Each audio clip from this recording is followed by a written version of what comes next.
Welcome back.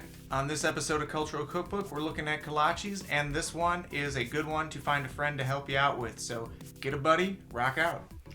You're going to need your basic baking supplies, flour, sugar, milk, salt, butter, eggs, and yeast, as well as whatever you want to fill them with. We tried a cream cheese filling, an apple pie kind of filling, and a lime curd filling.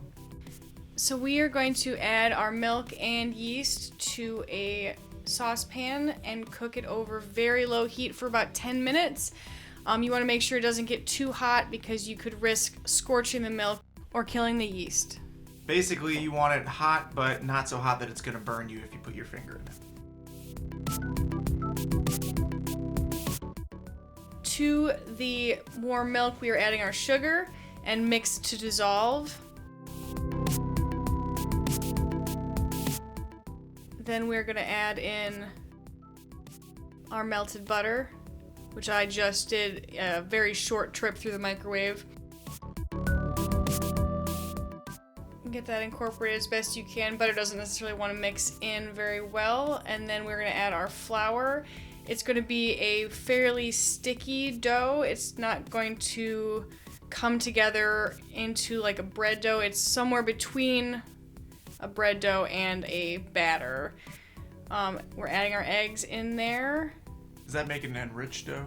It does. The sugar and the eggs will slow the action of the yeast slightly, but add to a delicious flavor in the end.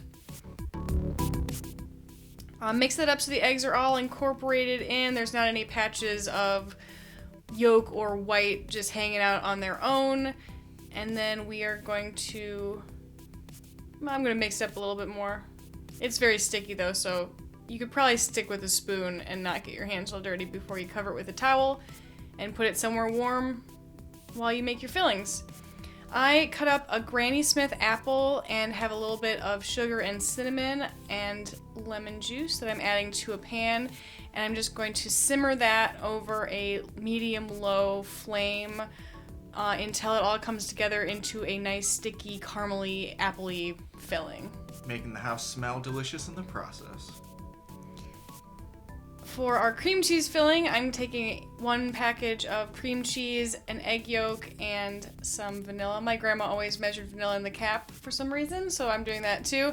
And some sugar, and again, a little splash of lemon juice. Mix that up. It's going to be kind of like the filling on a cream cheese Danish.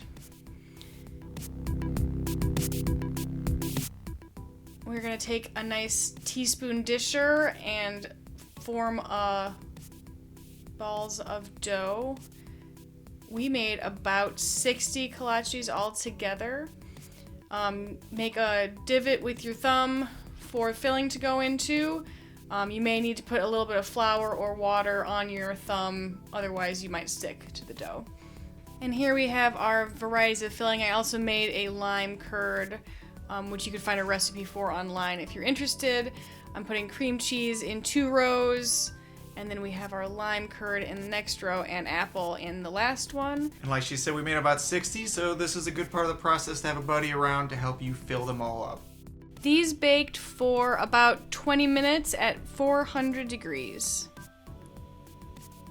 And you can see I also added raspberry to some of the cream cheese ones because I love a raspberry cream cheese Danish flavor.